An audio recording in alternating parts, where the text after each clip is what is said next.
2 telefonska klica sta rešila v bistvu vse. Vedno si bom zapomnila, ko smo šli na Hrvaško z celo družino, torej 4 otroci v avtomobilu, midva z možem in avto kar ugasne. In kaj narediti? Še dobro, da smo imeli asistenco. 2 telefonska klica sta rešila v bistvu vse.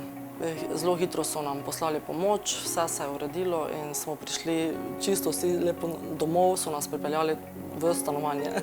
In je pač asistenčna služba in zavarovalnica poskrbela, da je bil tisti dopust nepozaben in od takrat naprej ga ni dvoma, da ne bi sklenila avtomobilskega zavarovanja brez avtomobilske asistence. Za avtoasistenco sem se odločil, odkar imam otroka, da bi v izogib problemom in da ne bi kje obtičal na sredini ceste po noči za več ur. In to je glavni razlog, da se počutimo varne in da hitro rešimo probleme.